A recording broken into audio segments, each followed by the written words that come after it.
Sukuna está oficialmente morto. O Rei das Maldições desaparece da existência após Itadori e Nobara conseguirem salvar Megumi Fushiguro. E assim, a batalha final termina no capítulo 268 de Jujutsu Kaisen. Galera, eu sei que às vezes eu me empolgo nos baits dos títulos e das thumbs, eu sei que eu dou uma exagerada, assim, bem de leve de vez em quando, e eu sei que vocês já estão cansados de perdoar as minhas mentiras, e eu agradeço muito por isso, mas pela primeira vez em muito tempo, eu preciso dizer uma verdade pra vocês. Esse final foi uma catástrofe. Eu sei que muita gente já vinha cansada do ritmo dessa batalha final há algum tempo, e pra mim isso nunca foi um grande problema, eu nunca nem torci pelo Sukuna pra ficar chateado com a morte dele, mas esse capítulo e essa conclusão eu acho que foi muito aquém do que poderia e deveria ter sido. E eu acho que eu nunca fui tão sincero em toda a minha vida aqui nesse canal. Não é bait. Ou será que é? Vamos então falar sobre a conclusão catastrófica da batalha contra Sukuna, a carta deixada por Satoru Gojo para Megumi e Nobara e o que deve acontecer com Yuto Kotsu depois dele ter possuído o corpo de Satoru Gojo. Tudo isso no vídeo de hoje, não antes de você martelar o último dedo do Sukuna no botão do like e aproveitar para se inscrever no canal com o sininho ativado para não perder os próximos 3 últimos capítulos de Jujutsu Kaisen. Começamos o capítulo então com uma conversa entre Sukuna e Megumi no momento atual da história e não com um flashback.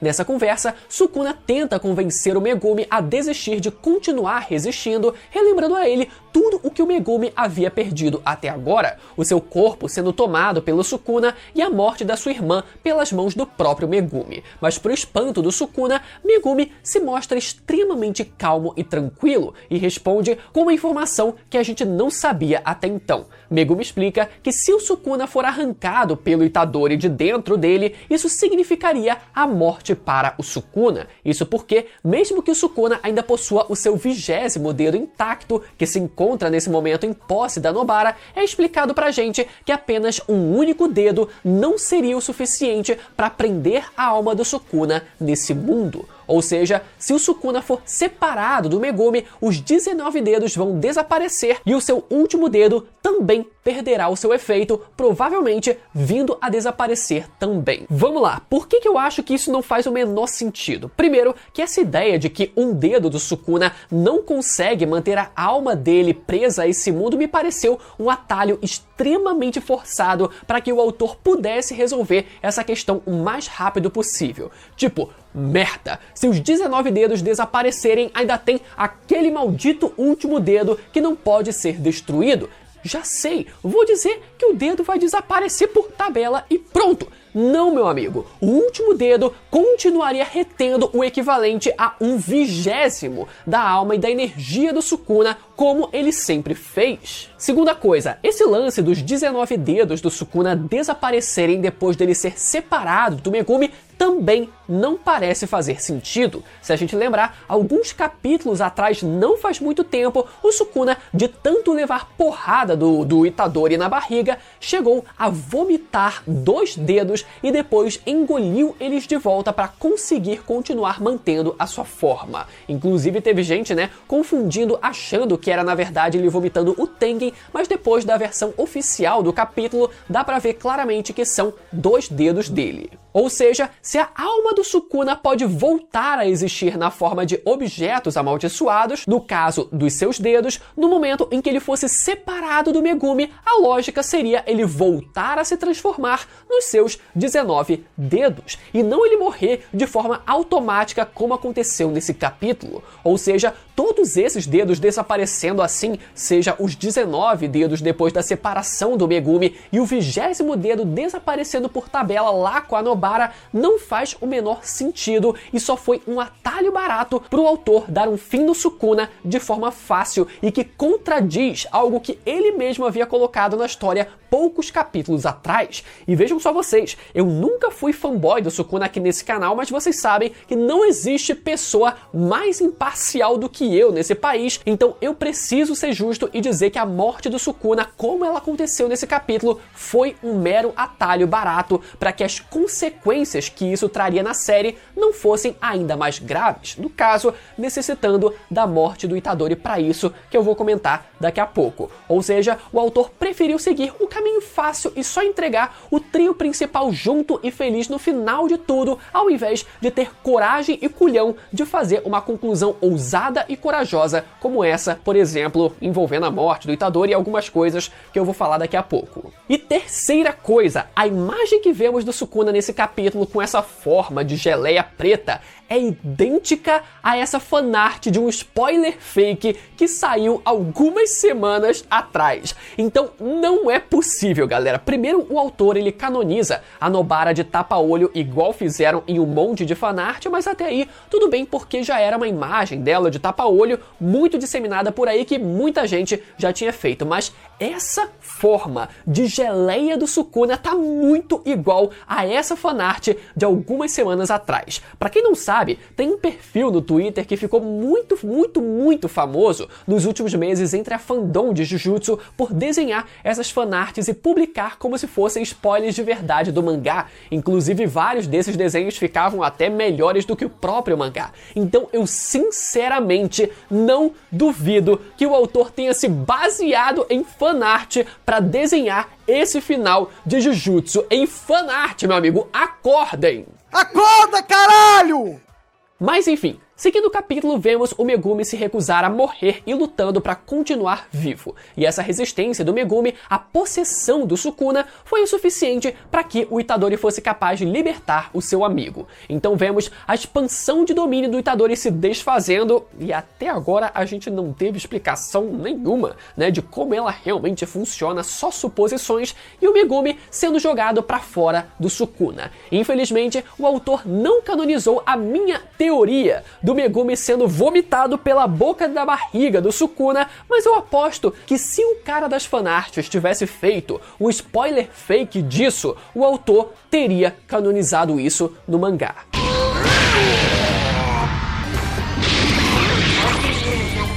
Look, it's Android 18. I don't believe it. She was inside Cell the whole time.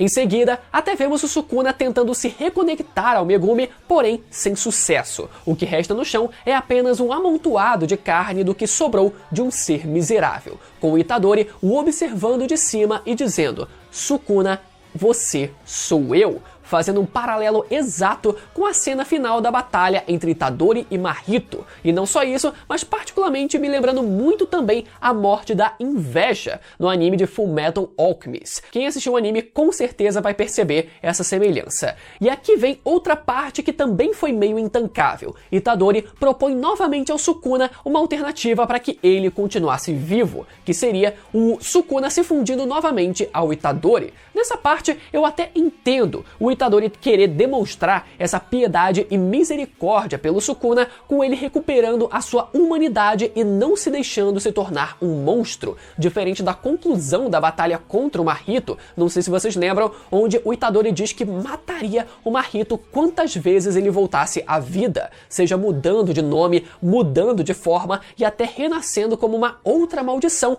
o Itadori o mataria para sempre. Ele ainda diz que continuaria matando maldições enquanto ele continuasse vivo e que esse era o seu papel nesse mundo. E agora, não. O Itadori demonstra misericórdia e piedade pelo Sukuna, dando uma chance dele continuar vivo, mesmo que dentro do seu corpo novamente, afinal, essa era a única opção caso o Sukuna quisesse continuar vivo. E no fim, o Sukuna obviamente recusa e desaparece desse mundo. Então, de novo, galera, eu entendo o Itadori querer mostrar essa piedade pelo Sukuna, coisa que ele não fez contra o Mahito, mas eu achei que foi um pouco demais, sabe? Ele cogitar se fundir novamente ao Sukuna, sendo que o Sukuna já morreria de qualquer forma. Deixa eu explicar, segura aí. A princípio, a gente pensava que o Itadori se fundiria novamente ao Sukuna numa tentativa de prender novamente o Sukuna e depois disso o Itadori se sacrificando para que o Sukuna fosse eliminado para sempre. Afinal, essa era a única forma do Rei das Maldições ser finalmente morto. Dessa forma, o vilão seria finalmente eliminado, o Itadori realizaria esse sacrifício como um indivíduo livre e não mais como uma engrenagem do sistema e ainda realizaria o sonho do seu avô, que o seu neto morresse rodeado de pessoas queridas.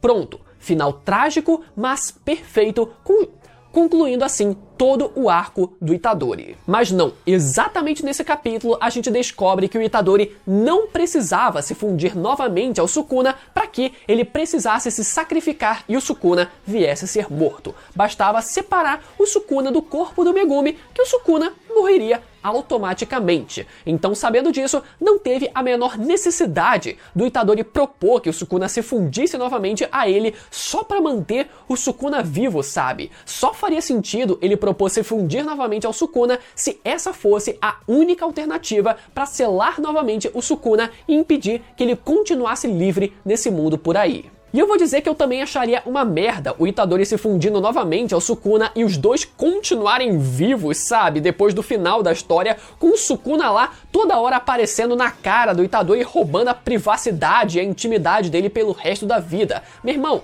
isso não é vida não, então o melhor cenário seria o Itadori realmente se sacrificar para que o Sukuna fosse morto para sempre. Mas como esse capítulo veio com esse atalho barato e mostrou que o Sukuna seria morto de qualquer jeito, eu achei então meio exagerada e sem necessidade essa proposta do Itadori, ainda mais considerando que a gente já sabe que o Itadori é uma boa pessoa e demonstrou piedade pelo Sukuna capítulos atrás. Seguindo o capítulo, finalmente vemos o Hakari e a Uraume, depois de sabe-se lá quantas dezenas de capítulos depois de nada ter sido mostrado da luta deles, e eles aparecem dizendo: acabou. Pois é, né? Parece que acabou. E agora? Vai fazer o que da vida? Meu irmão, cara, o autor de Jujutsu deixou essa luta tanto tempo sem aparecer que quanto mais o mangá se aproximava do final, menos fazia sentido mostrar a conclusão dela, já que existiam, outras coisas mais importantes acontecendo. Então chegou uma altura do mangá em que qualquer momento em que o autor decidisse parar para mostrar essa luta, já não ia mais ter qualquer impacto, porque o que a gente queria saber era o Yuta possuindo o Gojo, o Itadori, a Nobara e etc. Então, vendo que não tinha mais espaço para cortar ali, tudo que estava acontecendo e mostrar a luta do Hakari e da Uraume, ele decidiu então só mostrar depois que toda a batalha terminou. Pra mim, assim, foi a melhor saída pra armadilha que o autor se meteu. Também descobrimos nesse capítulo que a Uraume sempre foi uma mulher, coisa que a gente sempre teve dúvida, e nesse capítulo vemos ela usando aquelas faixas que cobrem os peitos. Então, que comecem as fanarts da Uraume gostosa, que já existiam por aí, mas com certeza vão aumentar em quantidade. Além disso, também vemos a Uraume defendendo o mestre Sukuna até o fim. Depois de dizer que o homem só tava ali se aquecendo até o final, ela teve a coragem de dizer nesse capítulo que o Sukuna só perdeu por ser um feiticeiro encarnado. Ela tá de brincadeira, não é possível. E o Mahoraga, que ele usou justamente por possuir o corpo do Megumi, foi o quê, meu irmão? Foi nerf pro Sukuna? Ele tava encarnado no corpo do Megumi, então foi nerf? Mano, eu sinceramente acho que o autor tá fazendo isso de meme, ele fez isso de meme, colocando a Uraume pra falar essas coisas agora só pra ter alguém, que represente o fanboy máximo do Sukuna dentro do próprio mangá, porque coerência não existe. E que fim, cara. Essa também foi outra parte intancável da Uraume. E no fim, a Uraume desaparece e morre sem a gente entender muito bem o que aconteceu. A gente até pode ser levado a pensar que o Hakari conseguiu causar um dano fatal na Uraume pelo pescoço dela apresentar, aparecer ter um aparente corte ali grave, mas como a Uraume pode usar energia reversa, eu acho difícil que seja isso. Lendo o contexto do capítulo, pareceu muito mais que a Uraume aceitou a própria morte, já que ela mesma declara, que não havia mais nada a ser feito, agora que o Sukuna estava morto. E como ela era um feiticeiro encarnado nesse corpo que a gente conhece, pode ser que ela só tenha deixado a sua alma ir embora para o pós-vida. Depois disso, o mangá corta abruptamente, tendo um salto no tempo, um pequeniníssimo salto no tempo, indo direto para o momento em que Megumi Fushiguro desperta numa cama. Nessa hora, Itadori e Nobara estavam preparando uma surpresinha para revelar que ela ainda estava viva, mas ele acabou acordando antes da hora e estragando a surpresa, e depois ainda diz que não ficou surpreso porque ele soube disso ainda dentro do Sukuna. Nessa hora, foi legal ver a interação do trio original de protagonistas novamente, porque a química deles, né, sempre foi muito boa, então deu pra gente matar um pouco a saudade disso. E logo eles revelam 2 cartas deixadas por Satoru Gojo para o Megumi e para a Nobara. O Itadori não recebeu nenhuma carta porque ele esteve com Gojo a todo momento e eles puderam conversar pessoalmente. Na carta destinada a Nobara, então, a gente teve algo interessante, que foi o Gojo revelando o paradeiro da mãe da Nobara para ela. Nisso eles ficam, né, surpresos com o Gojo saber sobre a mãe da Nobara, tipo, nada a ver, mas logo eles questionam se a mãe da Nobara não seria uma feiticeira de grau especial e por isso seria alguém conhecida pelo Gojo. E isso foi um detalhe interessante porque a avó da Nobara, com quem ela foi criada, também demonstrava ser uma figura de autoridade no mundo Jujutsu, tanto que a Nobara só entrou na escola de Tóquio através da recomendação da sua avó. Afinal, ela morava lá no interior, então qual é a justificativa para ela conseguir ingressar na escola de Tóquio, sabe? E além disso, a Nobara aprendeu a sua técnica do boneco de palha com a sua avó. Isso a gente descobre, né, no databook de Jujutsu. Então, além da avó da Nobara já ter indícios, né, de ser uma figura de autoridade no mundo Jujutsu, pelo visto, o mesmo também vale para a mãe da Nobara. Agora, eu não sei até que ponto, né, essa é uma informação relevante a essas alturas do mangá, já que a gente nunca sequer viu nem a mãe, nem a avó da Nobara em toda a história do mangá. Já a carta deixada para o Megumi teve algo bem mais relevante, que foi a tão prometida revelação de que o Gojo havia matado o pai do Megumi no passado. E isso foi uma sacada interessante porque o autor do mangá já havia declarado que o Gojo seria aquele que revelaria para o Megumi sobre o que aconteceu com o seu pai. E muita gente usou isso como argumento no passado para dizer que o Gojo continuaria vivo para revelar isso para o Megumi, ou o contrário,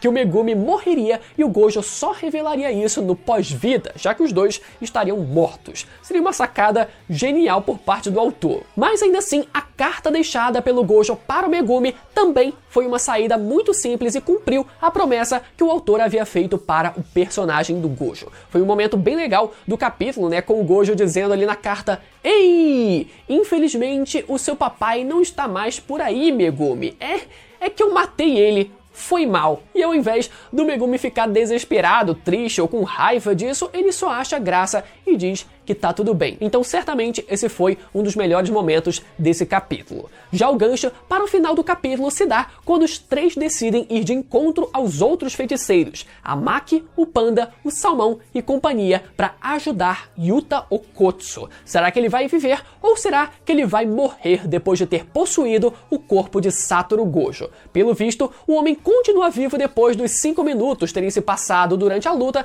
mas a dúvida ainda permanece. Pra mim, galera, o melhor final possível seria o Yuta ter o seu cérebro transferido de volta para o seu corpo original. Afinal, se ele ainda está vivo e com a técnica de transferência de corpos do Kenjaku funcionando, ele pode muito bem ter o seu cérebro transferido de volta para o seu corpo original, e provavelmente o Gojo vai ter o seu cérebro colocado de volta também no seu corpo original e sendo enterrado pelos feiticeiros, num funeral onde talvez a gente veja os demais membros do clã Gojo e até a família da Nobara, já que a mãe dela, né, foi citada nesse capítulo. Então talvez seja um funeral que apresente bastante gente que não teve espaço para aparecer durante o decorrer da história. Por um lado, eu vou dizer pra vocês que eu gostei desse pequeno mistério, né, envolvendo o Yuta no final do capítulo, e por isso o autor ele decidiu cortar a conclusão da batalha contra o Sukuna de forma tão abrupta para manter esse mistério por mais tempo, mas eu sinto que para uma conclusão de uma batalha contra o maior feiticeiro da história,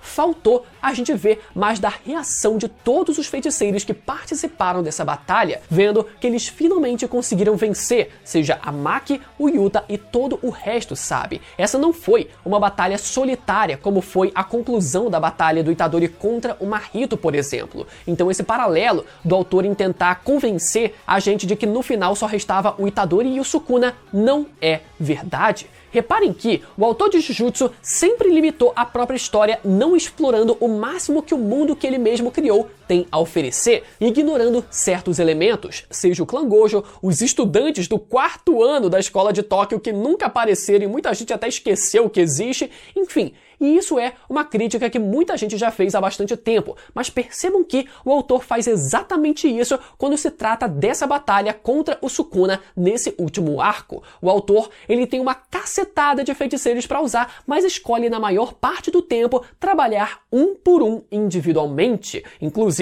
quando o feiticeiro aparecia em cena, era bem comum todo o resto desaparecer de cena por completo. E agora, no final, ele também não mostra, por exemplo, a reação de todos esses feiticeiros que participaram da vitória em cima do Sukuna. E eu acho que deveria ter sido sim mostrado, porque essa não foi uma vitória individual do Itadori, mas sim uma vitória coletiva de todos aqueles feiticeiros. E a mesma coisa vale para o grande plano do Kenjaku envolvendo a fusão da humanidade, que precisava de um fechamento, mesmo que o plano dele não tivesse dado certo no fim das contas, sabe? Parece que o autor resumiu toda a conclusão de todo esse último grande arco ao Itadori e o Sukuna, sendo que tudo isso foi muito maior do que só eles dois. E claro, eu nem preciso dizer que várias outras coisas insanas que poderiam ter acontecido nessa reta final não aconteceram, como eu comentei, no meu último vídeo com vocês, seja o Megumi expandindo seu domínio de forma completa, a fusão de todos os Shikigamis, o Megumi ativando a fusão da humanidade com a esperança de trazer a sua irmã de volta à vida, fora o sacrifício final do Itadori, enfim, dava pra ter acontecido muito mais coisa nesse finalzinho da batalha e o autor ter optado por um final muito mais ousado e corajoso, mas ele preferiu um caminho muito mais fácil, simples e feliz, como a maioria dos shonens de batalha.